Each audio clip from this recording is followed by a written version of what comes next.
अब नीतीश कुमार के चेहरा के आ जाने के बाद किसी और का विकल्प को चाहती है, तो लगता नहीं है कि नीतीश कुमार का चेहरा आने के बाद किसी और को विकल्प के रूप में बिहार की जनता चाहेगी। 10वीं बार नीतीश कुमार जो है वो मुख्यमंत्री पद की शपथ लेने के लिए 14 तारीख के बाद तैयारी कर रहे हैं। अभी तक भारतीय जनता पार्टी या एनडीए गठबंधन ने अपना घोषणा पत्र नहीं लाया, लेकिन आज कल में आने वाला है। 24 घंटे के अंदर में आपको घोषणा पत्र देखने को मिल सकता है। नीतीश कुमार है तो मुमकिन है। ओरमा ग्रुप, जो सोचता है वो करता है, आपके अपने सपनों का आशियाना। नमस्कार, भारत लाइव देख रहे हैं। मेरा नाम है उत्तम कुमार। हमारे खास कार्यक्रम बाबा वाणी में आपका स्वागत है। बिहार में चुनाव हो रहा है और अब आपके मन में कई सारे सवाल चल रहे होंगे। 6 नवंबर और 11 नवंबर को जो मतदान है वो होने हैं और 14 नवंबर को जो चुनाव का परिणाम है उसको भी घोषित कर दिया जाएगा। लेकिन अब आपके मन में कई सवाल होंगे कि किसकी सरकार बनेगी, बिहार का अगला मुख्यमंत्री कौन होगा। तमाम जो सवाल है वो आपके मन में चल रहा होगा। ऐसे में हमारे साथ बाबा हैं, बाबा से बातचीत करेंगे और जानने का प्रयास करेंगे। बाबा, बिहार में चुनाव चल रहा है और सरगर्मियां तेज हैं। बिहार में चुनाव चल रहा है, दौड़ रहा है। बिल्कुल, बिहार में चुनाव बहुत तेजी से दौड़ रहा है। बिल्कुल, और इतना तेजी से दौड़ रहा है कि हर घंटे बिहार की राजनीति और बिहार का चुनाव करवट बदल रहा है। दिशा, अब 100 मीटर का स्प्रिंट देखे हैं, बिल्कुल 100 मीटर का दौड़ जो होता है किसी भी इवेंट में देखिएगा तो 100 मीटर के दौड़ में जिस स्पीड से शुरुआत होती है उसी स्पीड से फिनिश होता है। बिल्कुल, बाकी के दौड़ में आप देखिएगा 400 मीटर या 1500 मीटर, 800 मीटर, 1600 मीटर जितना होता है उस सारे में आप देखिएगा ना तो दौड़ का स्पीड जो है धीरे धीरे धीरे धीरे धीरे धीरे धीरे धीरे बढ़ता है। लेकिन यहाँ जिस स्पीड से आप शुरू करते हैं उसी स्पीड से आपको फिनिश करना पड़ता है, तब जाकर के आप रेस जीतते हैं। बिल्कुल, ये जो चुनाव है ना 2025 का, ये डे 1 से ही एक अलग तरह से चुनाव देखा जा रहा है। बिल्कुल, और इसके देखने में हर घंटे जो बदलने की बात मैं बता रहा हूँ कि हर घंटे जो चुनाव की दिशा बदल रही है उसमें फिर 24 घंटे के बाद अचानक से सारा का सारा गेम बदल गया है। और ये हुआ क्यों है? बिल्कुल, तो 72 घंटे का आप टेन्योर लीजिए।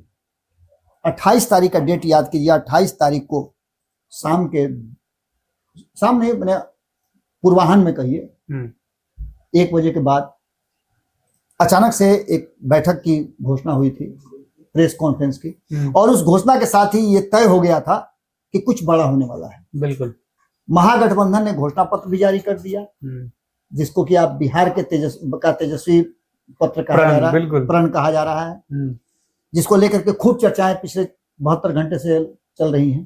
पहले उसके प्रण के पहले चल रहा था, प्रण के बाद चलने लगा। और इस पर मंथन जहां एक तरफ चल रहे थे वहां सबसे बड़ी 2 बातें जो हुई थी उसमें से एक बात ये थी कि मुख्यमंत्री के चेहरा घोषित करने के लिए जो विवाद था उस विवाद को सुलझा लिया गया था, सलटा लिया गया था।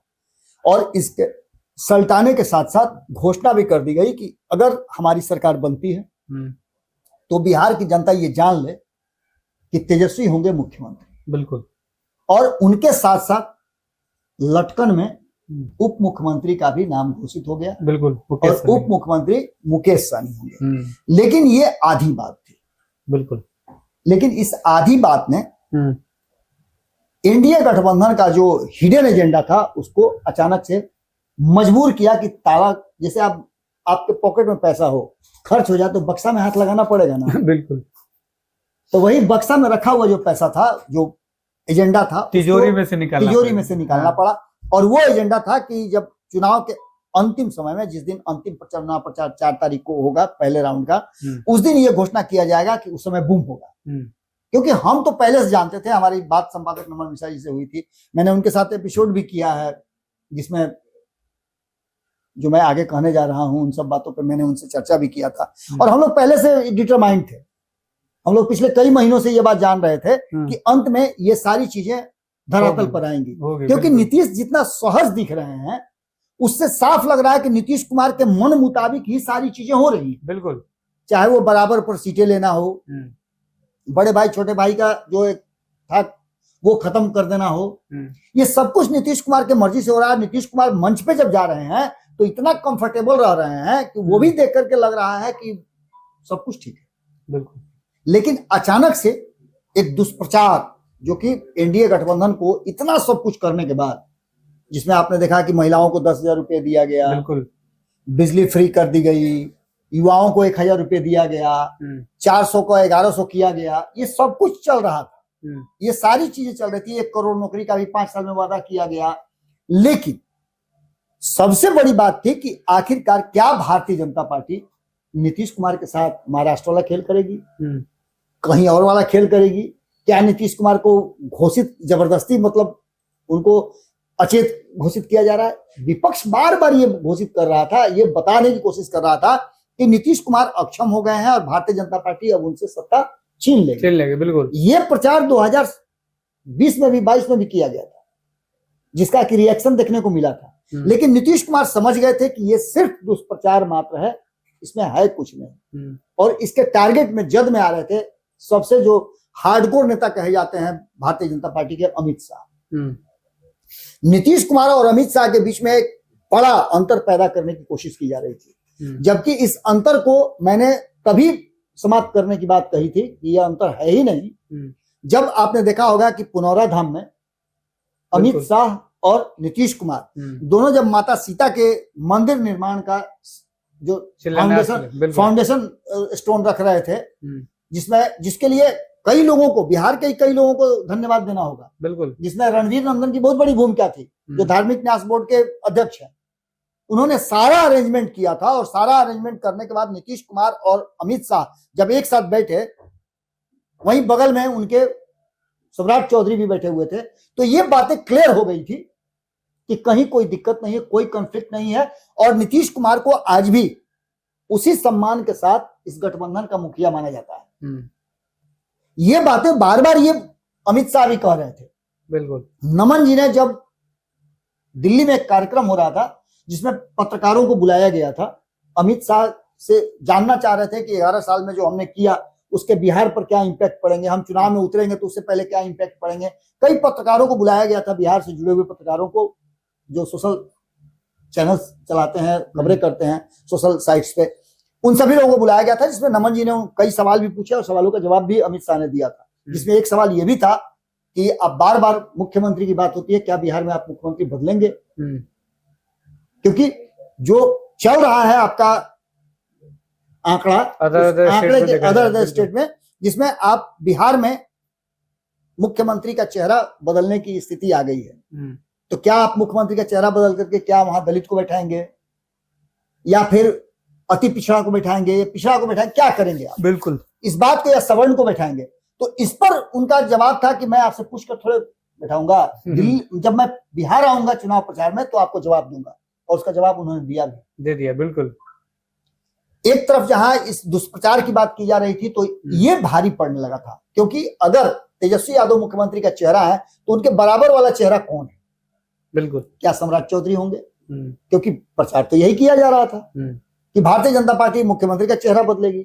लेकिन भारतीय जनता पार्टी के उस व्यक्ति ने, जिनको हेडकोर कहा जाता है, उन्होंने ही, जिनके ऊपर आरोप ये लगाया जा रहा था कि वो बिहार में मुख्यमंत्री का चेहरा बदल देंगे, उन्होंने ही कह दिया कि there is no vacancy in Bihar also in India. बिल्कुल। ये दो बातें कह करके उन्होंने सोनिया गांधी और लालू प्रसाद दोनों को चेकमेट कर दिया कि आपका सपना सपना ही रहेगा, मुख्यमंत्री का चेहरा न बिहार में कोई बदलने वाला है और ना ही दिल्ली में कोई वैकेंसी है, वैकेंसी ही नहीं है, तो फिर चेहरा बदलने की बात ही कहां होती है। सिंपल बात उन्होंने कहा कि नीतीश कुमार हैं, थे और रहेंगे। यहां आकर के बातें सिस्टमेटिक ढंग से कहीं ना कहीं आकर के रुक जाती हैं। लेकिन अब यहां से शुरू होता है कि रातों रात ये बदलना क्यों पड़ा। हम तो पहले ही बता रहे थे आपको कि इसको बदलना था 4 तारीख को शाम में, जब चुनाव प्रचार का अंतिम दिन था, उस दिन घोषणा करना था कि नीतीश कुमार ही मुख्यमंत्री होंगे। ये प्री प्लान था। लेकिन पहले क्यों करना पड़ा? तो देखिए, पहले आप जब रणनीति में जाते हैं, आपके पास जो अस्त्र शस्त्र रखे रहते हैं, जो सबसे मारक अस्त्र होता है, उसका प्रयोग बाद में होता है। अब सिंपल सी बात समझिए, जा करके लंका में जब हनुमान जी आतंक मचाना शुरू कर दिए, सारा फल फूल खा करके पेड़ उड़ तोड़ना शुरू कर दिए, जो आवे उसी को पछाड़ देते थे, तो उनको छोटे छोटे अस्त्रों से कोशिश किया गया रोकने का, मारने का, बेधने का। लेकिन अंततः उनको नाग फांस से क्यों बांधना पड़ा? वो तो काफी कठिन अस्त्र था ना, लेकिन उससे बांधा गया। इसलिए बांधा गया कि मजबूत अस्त्र अंतिम समय के लिए रखा जाता है जब युद्ध में आप हार रहे हैं। लेकिन वहां यहाँ स्थिति क्या थी कि जब युद्ध में आप देख लीजिए कि जब भी जरूरत महसूस करे कि अब इसके बाद अगर ये अस्त्र नहीं आप संधान कर सकते हैं, इसको नहीं आप आजमा सकते हैं, नहीं चला सकते हैं, तो आप युद्ध हार सकते हैं। वही अस्त्र था नीतीश कुमार का नाम आगे करना, क्योंकि नीतीश कुमार के नाम पर जितने भी सर्वे आप लोगों ने किए हैं, बिल्कुल कम से कम 200 से ज्यादा विधानसभाओं में हम लोगों ने सर्वे कराया है, हमारी टीम गई है, और वहां लोगों का मानना यह है कि नीतीश कुमार है तो मुमकिन है, नीतीश कुमार है तो सब कुछ ठीक है, नीतीश कुमार है सुशासन है, नीतीश कुमार है तो विकास है, नीतीश कुमार है तो भरोसा है, नीतीश कुमार है तो सुरक्षा है, न्याय है, सब कुछ है। जो प्रण पत्र आया है, उस प्रण पत्र के बाद अभी तक भारतीय जनता पार्टी या एनडीए गठबंधन ने अपना घोषणा पत्र नहीं लाया, लेकिन आज कल में आने वाला है। 24 घंटे के अंदर में आपको घोषणा पत्र देखने को मिल सकता है।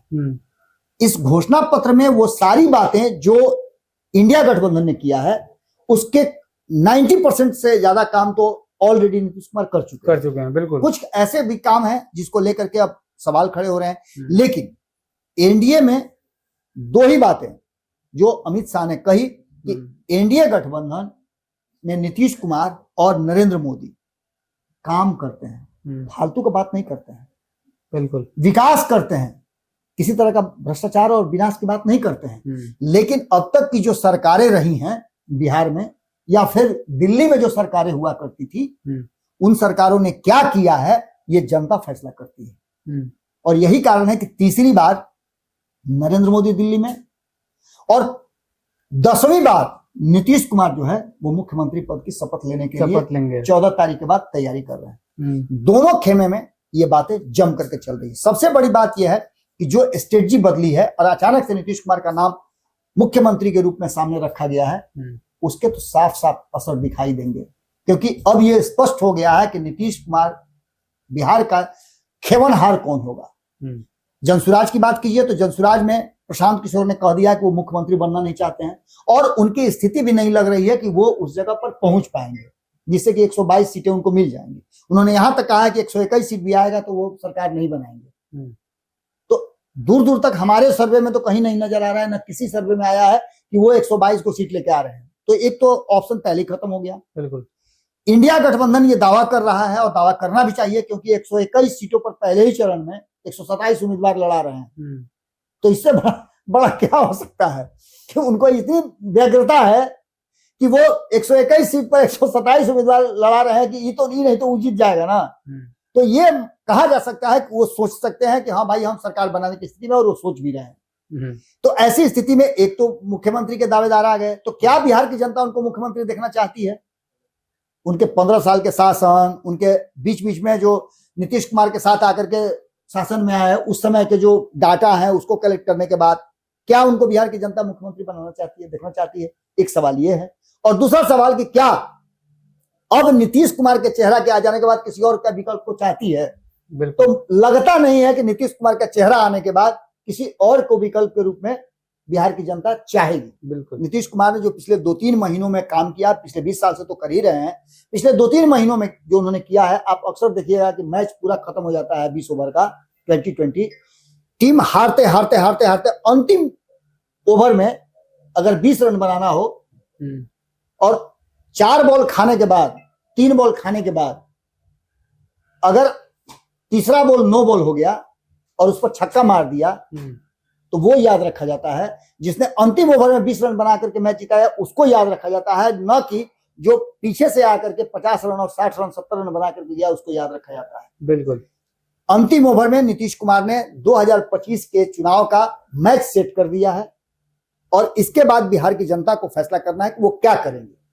हम आम जनता से भी पूछना चाहते हैं कि नीतीश कुमार और तेजस्वी यादव के बीच में, ये एक तरह समझिए तो आपके लिए बहुत जरूरी टास्क है कि नीतीश कुमार और तेजस्वी यादव के बीच में मुख्यमंत्री के रूप में देखना होगा, तो किसको देखेंगे? सर्वे रिपोर्ट अब तक जितने भी आए थे उसमें तेजस्वी यादव को ऊपर रखा गया था, लेकिन कंबाइंड अगर बात की जाए महागठबंधन की, तो महागठबंधन, कंबाइंड महागठबंधन अब तक नहीं मान पाया था कि तेजस्वी यादव को मुख्यमंत्री रखा जाए, क्योंकि कांग्रेस ने इसका विरोध किया था। अभी भी कांग्रेस अपना उप मुख्यमंत्री नहीं देकर के ये विरोध सांकेतिक रूप से प्रदर्शित कर रही है। दूसरी तरफ एनडीए गठबंधन का हर वो शख्स, एक एक व्यक्ति, एक एक उम्मीदवार ये बात कह रहा है कि हमारे मुख्यमंत्री तो नीतीश कुमार ही होंगे। बिल्कुल। तो ऐसी स्थिति में आप तय कीजिए, आप बताइए कि आपका मुख्यमंत्री कौन होगा, नीतीश कुमार होंगे या फिर तेजस्वी यादव। ऑप्शन बहुत सारे खत्म हो गए हैं, अब 2 ही ऑप्शन है, इसमें से आइदर और सर्वाइवर चुनिए, कौन आपके मुख्यमंत्री होंगे। देखिए, तो हमारा खास कार्यक्रम बाबा वाणी देख रहे थे आप, और उम्मीद है कि आपके मन में जितने भी सवाल चल रहे होंगे कि कौन सरकार जीतेगी, किसकी सरकार बनेगी और कौन मुख्यमंत्री होगा, आपके पास ऑप्शन भी है, और ऑप्शन भी ज्यादा नहीं है, 2 ऑप्शन है। 2 ही ऑप्शन में से आपको किसी एक को चुनना है, और आपके मन में जो सवाल चल रहे होंगे वो सवाल के जो जवाब हैं सभी सवालों के वो मिल गए होंगे। बने रहिए आप हमारे साथ, देखते रहिए भारत लाइव। धन्यवाद। आपके सपनों को हमने सजाया है, ई होम्स पैनोरामा को हमने बनाया है। ई होम्स मेरा एक सपना था जिसपे मैं पिछले 4 साल से काम कर रहा था। हमने जो बनाया है वो सबने है माना। ई होम्स पैनोरामा में हो आपका भी आशियाना। और फाइनली हमने 2021 में इस प्रोजेक्ट को लॉन्च किया। बहुत लोग अप्रिशिएट कर रहे हैं कि पूर्णिया जैसे शहर में, बिहार के, एक तो बिहार की बात करें उसमें भी पूर्णिया जैसे छोटे जगह में इस तरह का लाइफस्टाइल देना, ये सुन के हम लोगों को बहुत अच्छा लगता है। ई होम्स में हमने कुछ और भी किया है, जैसे हम जिस जगह में रह रहे हैं हमारे फैमिली सिक्योर हो, उनको सिक्योरिटी का ध्यान में रखा है। आपकी सुविधा और सुरक्षा आपके लिए खास है, ये आपका विश्वास है। इसमें आर्टिफिशियल इंटेलिजेंस का 7 लेयर सिक्योरिटी का हमने इस्तेमाल किया है। लस ग्रीन कैंपस को बनाया है, यदि हमारा बाउंड्री वाल है तो वो वर्टिकल गार्डन है। ये जितनी भी फैसिलिटी होता है एक इंटरनेशनल टाउनशिप में ई होम्स है, ये हम लोग विश्वास नहीं कर पा रहे हैं। जो भी हमारे मित्र दोस्त या जो भी हमारे बाहर के बाहर आते हैं तो हम लोगों को बहुत अच्छा सुनने को मिलता है और बहुत अच्छा क्रेडिट मिल रहा है। वो सारा हमने सिर्फ एक बिल्डिंग नहीं बनाया, हमें एक बहुत अच्छा लाइफस्टाइल दिया ई होम्स में, और मेरा एक सपना था जिसको मैं आज फुलफिल होते हुए देख रहा हूँ। ये आपका आवास है। ई होम्स पैनोरामा में अब आपका निवास है। E homes panorama, luxurious lifestyle redefined. Panorama group, जो सोचता है वो करता है। अगर ये वीडियो पसंद आई और वह बिहार के राजनीति और बिहारियत से सरोकार रखेनी तो सब्सक्राइब बटन दबा के चैनल के सब्सक्राइब कर ली। ओजे एगो घंटी बा, ओकरा बटन दबा देला से कुल सटीक और मारक खबर रुआ मुफ्त में मिल जाई। अगर रुआ पत्रकारिता के हमनी के नया प्रयोग में सहयोग कर चाहतानी तो ज्वाइन बटन दबा दी। पेटीएम नंबर नोट कर ली 9386816700।